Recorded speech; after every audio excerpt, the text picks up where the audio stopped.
You know, in the world, we are building medical infrastructure in such a way that today all of us are expecting someday we will all be seriously ill.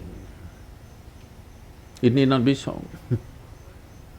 If you live with Narmada ji, it need not be so.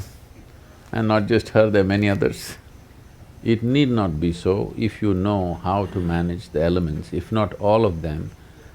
It's very easy to bring water and air into your control. These are two elements which are easily accessible. If you do this combination well and little conscious about what you consume, you will never go to the doctor. There was a time, for the whole town there used to be one doctor and it was enough. Today every street has 5 doctors and it's not enough. This shows how we're living. When we forget how to live, when we do not respect what makes our life, the earth that we walk upon, air that we breathe, water that we drink, the very sky that holds us in place, when we have no respect and reverence for that, how they behave within us is very different. Today there is substantial scientific evidence to show that water has tremendous memory.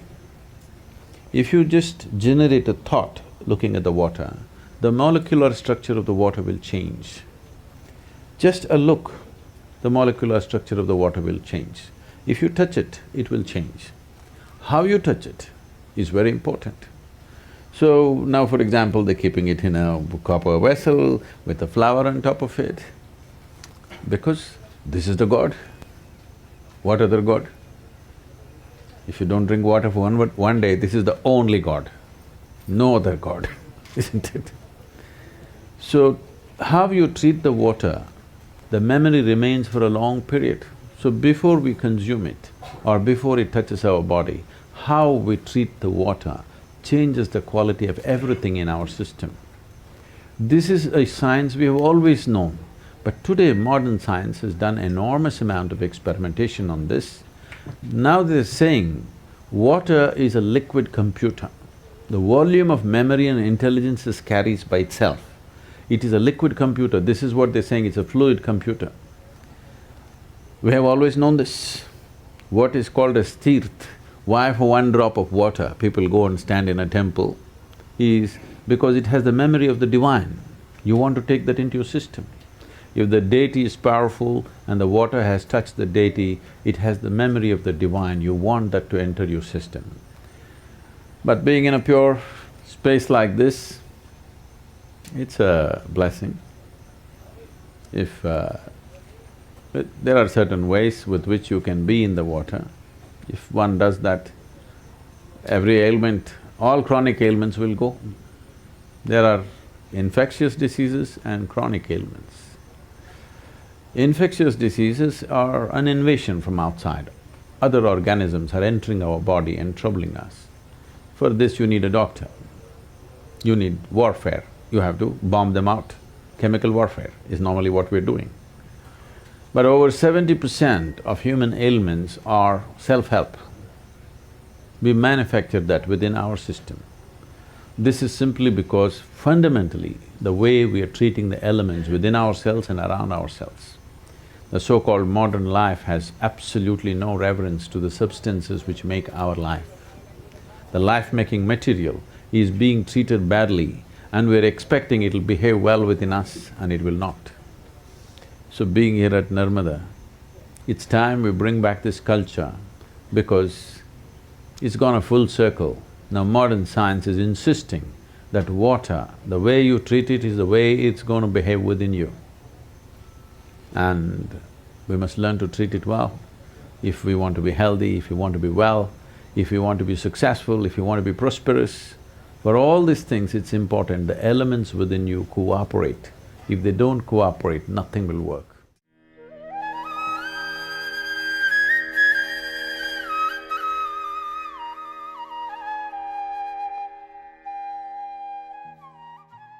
One simple thing you could do is how you treat the water, at least the water that you consume. I know today everybody is drinking water from plastic bottles. If you keep it in a metal vessel, particularly copper or copper alloy, the very nature of the water will change. And traditionally, I don't know if it's still maintained in this part of the country, but in southern India, even now it's pretty common in traditional homes, where every day there is a puja for the water vessel.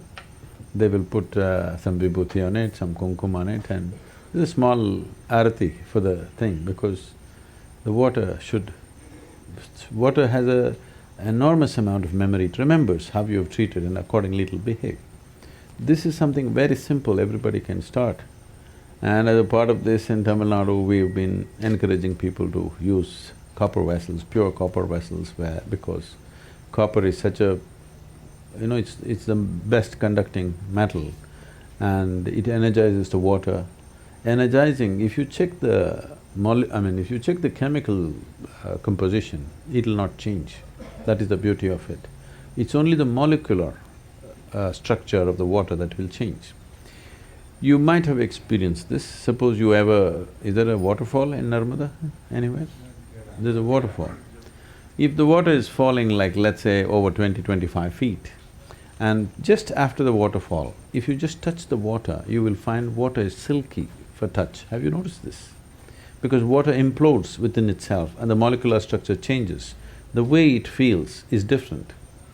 Today, they have created what is called as water imploding machines. You can implode the water with a machine, it just churns it in a certain way and implodes it. It has been found that if you use water imploding machines, with 10% of the water, you can grow the plants the same way as you're growing. The water consumption will come down. With 10% of water, the plants will yield the same, because the imploded water becomes silky and its ability to become a part of the plant system or tree is much, much better. So, if you're in agriculture, imploding machines can come. It's… some people have patented it in UK. We are trying to bring some machines and give this service to the local farmers in Tamil Nadu so that people can use imploded water and their water consumption in the fields will come down dramatically, because how long you pump the water, electricity not being free these days, it gets very expensive for the farmer. If the amount of water he needs to pump on his field is much less, it'll make a big difference. For daily consumption, just a copper vessel, every day if you have something, if you light a lamp next to it, if necessary, just one flower, the very way the water behaves within you will change. And before you consume just one moment of gratitude and reverence, because this is the material with which you're making your life, not with some unknown god. This is the material that makes your life every moment. And how you treat it is very important in your emotion, in your thought. If you hold water as… if you don't even have to think Devi stuff, you just understand the reality. The fact of it is, without it you cannot survive. Yes? Whatever is the basis of your survival, you bow down, isn't it? So the water, the food, just bringing that reverence, you will see the volume that you consume will also come down and the way it behaves within you will come down. If you don't catch an infection, if you treat these elements properly, as I said earlier, most probably you won't see a doctor's face unless you're one.